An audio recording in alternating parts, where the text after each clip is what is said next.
Здравейте! В този урок ще разгледаме възможностите за модериране в InVision PowerBoard. На първо място да разгледаме няколко понятия. Имаме категория или група от форуми, а вътре в тях имаме отделни форуми.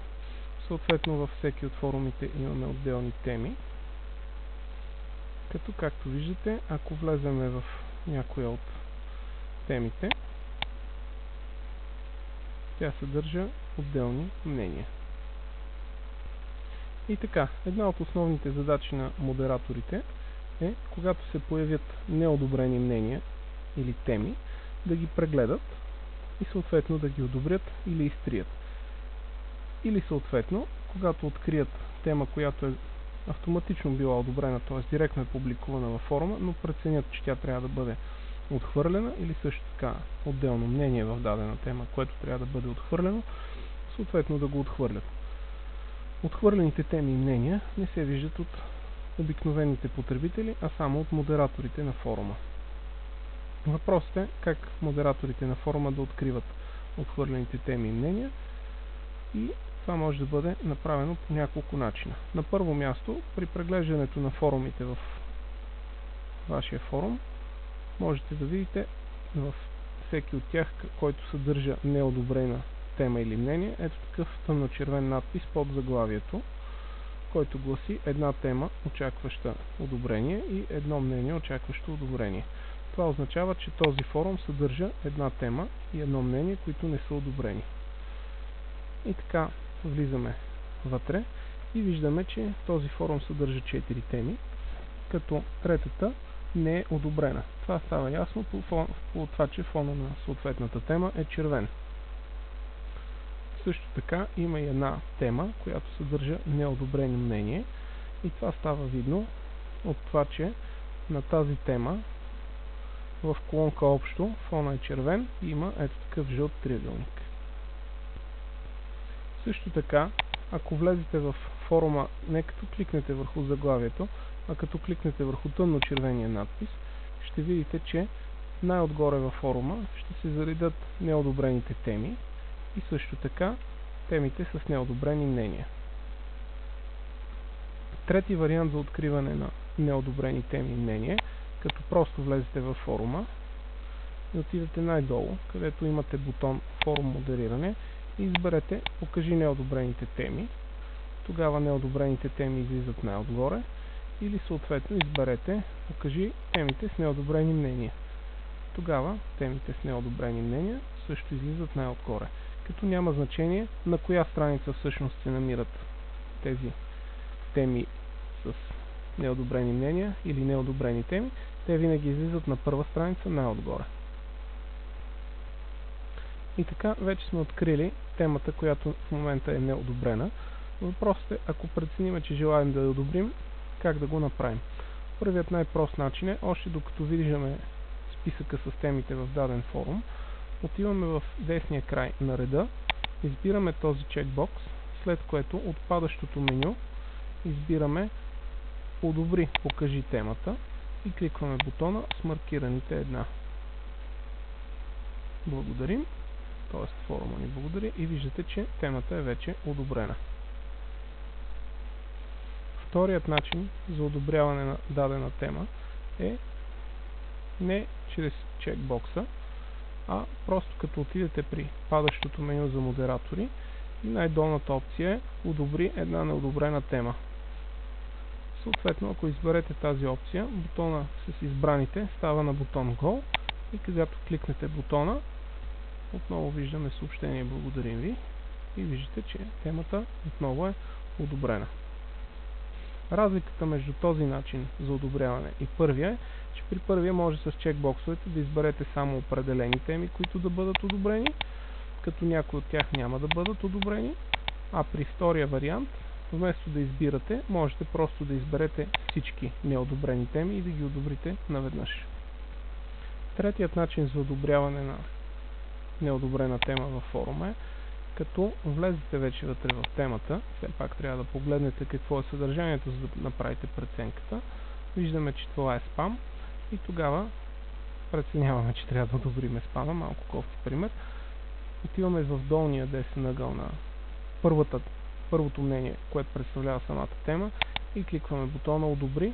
Виждате, че вече червения фон е изчезнал и това означава, че темата е одобрена.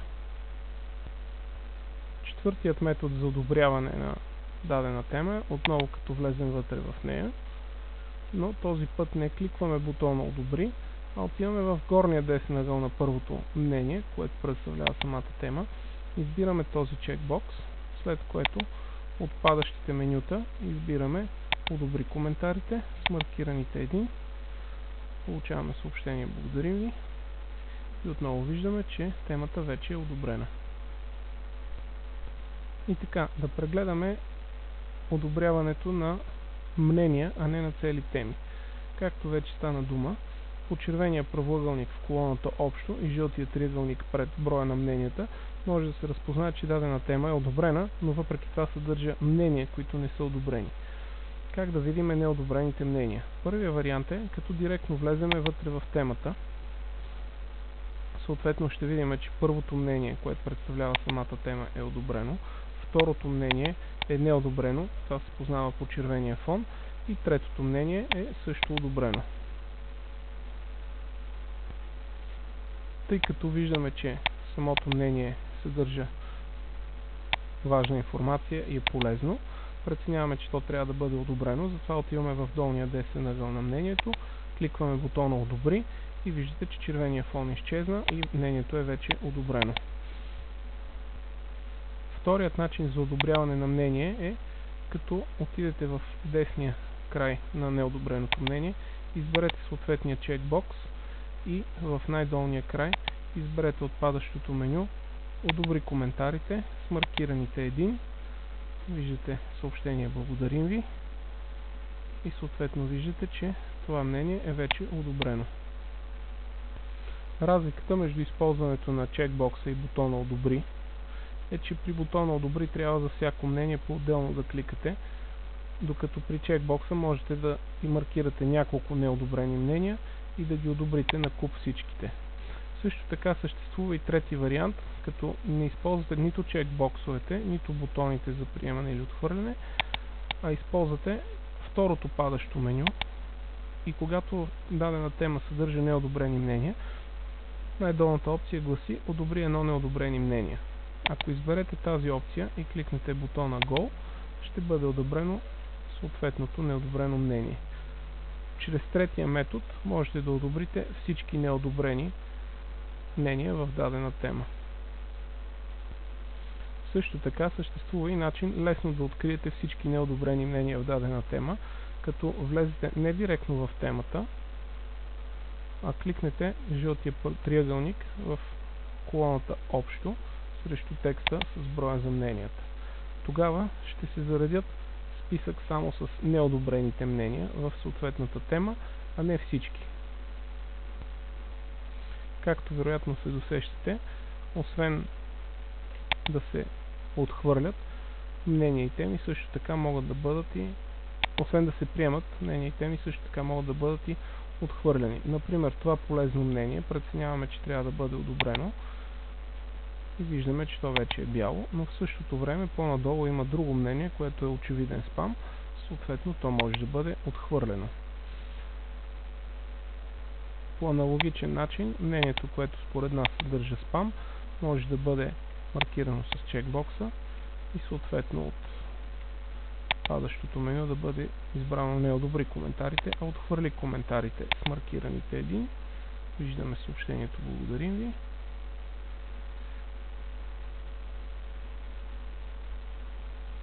А не на последно място, когато видим, че нещо е спам, можем не просто да го отхвърлим, а директно да го изтрием. Вероятно ви прави впечатление, че при изтриване в InVision PowerBoard версия 3.1.2 и вероятно по-новите също ще бъдат вече така, изтриването предлага две опции. Първата опция е скри мнението.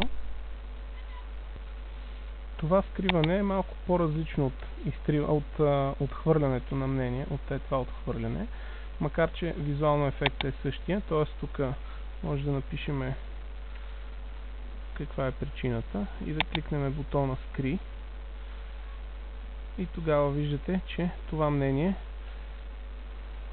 остава без информация за аватар и кой е бил потребителя. Директно пише мнението изтрито и дори не се вижда самото мнение. Остава само така на червен фон и го виждат само модераторите. Така изтрито мнение може да бъде възстановено, като от второто падащо меню за модератори се избере опцията "Възстанови едно изтрито мнение" и се кликне Go.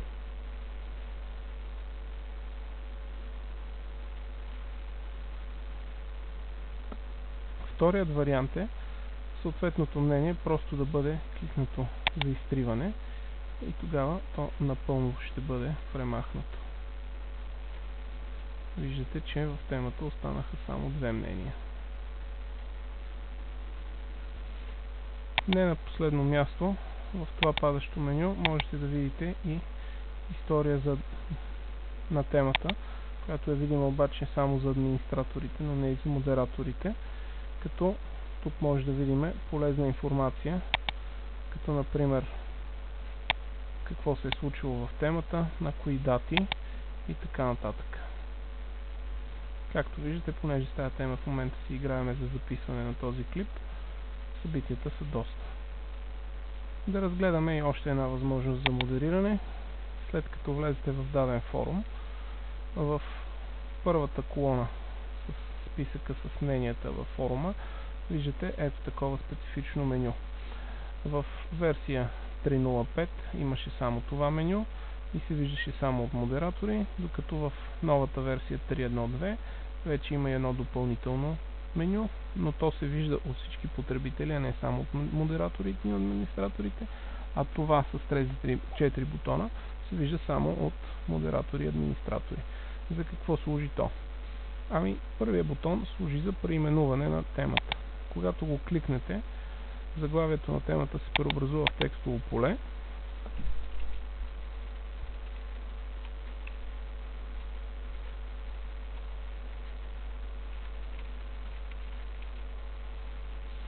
И с бутона Update може да обновите заглавието без да влизате в сложни режими на редактиране, а с бутона Откажи може да откажете. Също така и след като приключите с писането с Enter, също може да запазите заглавието. В старата версия това ставаше с задържане на кликване върху заглавието, вече е добавен бутон. За съжаление, подзаглавията не са предвидени в тази версия.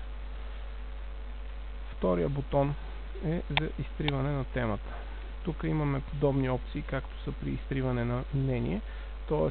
може да скриеме цялата тема, каква е малко по-различно от отхвърлянето. По този начин ще видите, че разликата е, че тази тема вече е не само отхвърлена, но и заключена, т.е. в нея не може да се влиза, може да влезе на модератор. Ето тази тема е изтрита.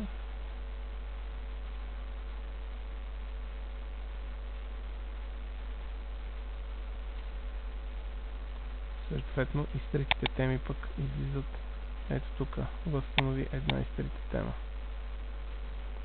И бутона Go.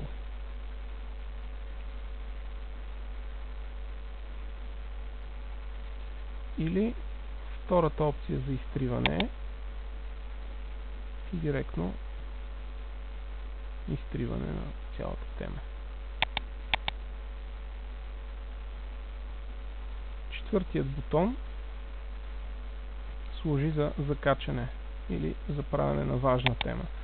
След като го кликнете, ще видите, че темата вече е важна. Ето, темата е закачена най-отгоре и съответно стои винаги най-отгоре. Ще забележите, че на закачената тема иконката на третия бутон вече е друга и с нея може да бъде откачена съответната тема. Вече не е важна.